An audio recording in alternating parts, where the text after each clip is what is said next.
기도하겠습니다. 하나님 아버지, 이 아침의 말씀을 통하여 제게 말씀하시는 주님의 음성이 들리도록 성령 하나님 도와주시옵소서. 예수님 이름으로 기도합니다. 오늘 묵상할 말씀은 고린도전서 1장 21절로 25절 말씀입니다. 지난 시간에 묵상한 말씀에서 십자가의 말씀만이 구원의 능력이 된다라고 말씀하며 세상의 지혜나 힘이나 돈은 나를 구원하는데 아무 능력이 없다고 했었습니다. 그런데 이어지는 오늘 묵상하게 될 말씀인 21절에서 세상의 지혜와 대조되는 하나님의 지혜를 언급합니다. 그러면서 하나님의 지혜는 세상의 지혜로서는 도저히 알 수 없는 지혜라고 말씀합니다. 그렇습니다.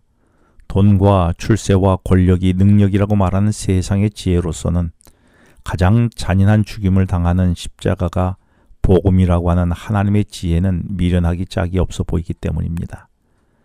내게는 나를 위해 십자가에 죽으신 예수님이 최고의 복음이 맞습니까?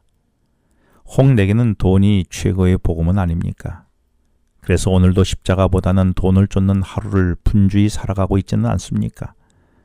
이렇게 세상의 지혜로는 스스로 하나님의 지혜를 알 수 없기 때문에 이어지는 21절 말씀에서 하나님은 우리처럼 어리석은 인간으로 하여금 전도하게 하시고 그 전도를 통하여 인간들이 십자가의 구원을 통한 하나님의 지혜를 알게 하셨다고 했습니다.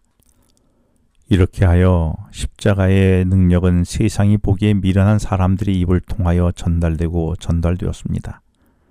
그렇게 전달되었기에 오늘 내게도 그 복음이 전달된 것이 아닐까요? 그렇다면 오늘 내가 십자가의 능력을 전달할 대상은 누구입니까? 이어지는 22절에서 유대인은 표적을 구한다라고 말합니다.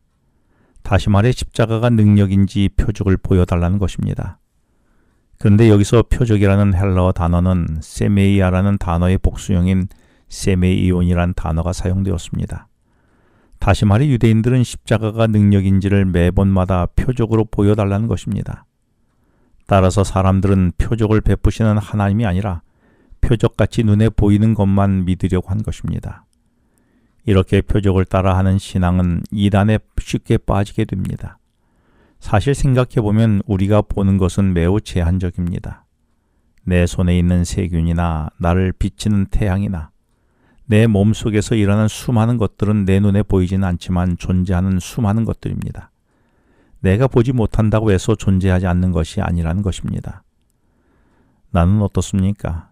나도 내게 기적이 보일 때는 믿지만 내가 원하는 기적이 일어나지 않으면 하나님이 계시지 않다며 불평하고 원망하지는 않았습니까?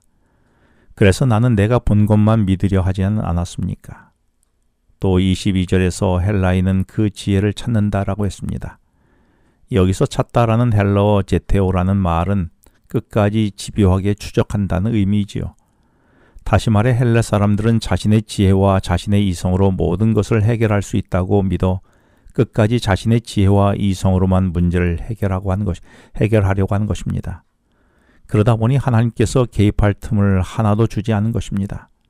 실제로 그리스 신화를 읽어보면 인간의 모든 문제들을 인간이 다 할 수 있는 것처럼 그리스 신화 속에 그려놓았습니다. 이렇게 하여 유대인들은 표적에 걸신이 들려 기적만을 요구하고 헬라인들은 자신들의 이성과 지혜만을 끝까지 신봉하며 하나님이 개입할 여지를 주지 않는 것이지요. 나는 어떻습니까? 내 신앙도 내 노력과 내 이성으로 모든 것을 해결하려고 하지는 않았습니까? 내 삶에 하나님이 개입할 여지는 남겨져 있습니까? 근데 바울은 23절에서 그리스도를 전한다라고 했는데 어떤 그리스도인가 하면 십자가에 못 박힌 그리스도입니다.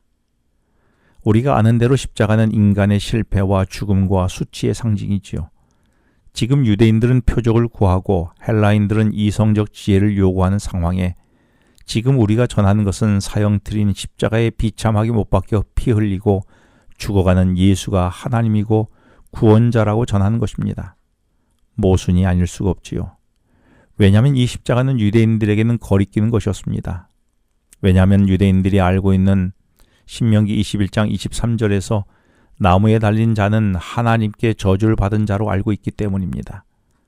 또 이방인 헬라인에게는 미련한 것인데 그 이유는 헬라인은 합리적이고 이성적인 것을 좋아하는데 진짜 예수님이 구주라면 더 합리적으로 구원을 베푸실 것이지 이렇게 야만적으로 매맞고 모멸스럽게 구원한다는 것은 매우 미련해 보이는 것입니다. 그런데 중요한 것은 24절에서 유대인들은 십자가가 저주받은 것이라고 꺼려하고 유대인들은 미련한 것이라고 말하지만 부르심을 입은 자들에게는 십자가가 하나님의 능력과 지혜가 된다고 말씀합니다. 그런데 십자가가 하나님의 능력이고 지혜라고 고백하는 자들을 부르심을 입은 자들이라고 했습니다. 이 말은 내 노력으로 십자가가 능력이고 지혜라고 깨닫게 되는 것이 아니라 하나님께서 나를 불러내셔서 하나님이 자기 백성으로 삼아주셨기 때문에 가능하다는 것입니다. 이렇게 깨닫게 되면 십자가에 달린 것은 신명기 21장 23절의 저주가 아니라 갈라디아서 3장 13절의 속량함으로 깨닫게 되는 것입니다. 그렇다면 내게 십자가는 저주입니까? 내 죄가 용서되는 구원이 베풀어지는 하나님의 능력입니까? 기도하겠습니다. 하나님 아버지, 내게 십자가와 예수가 저주나 부끄러움이 아니라 나를 구원한 능력과 자랑이 되게 하여 주시옵소서. 예수님 이름으로 기도합니다. 지금은 개인 기도 시간입니다. 오늘 주신 말씀을 묵상하면서 주어진 기도 제목과 개인 기도 제목을 놓고 기도하시겠습니다.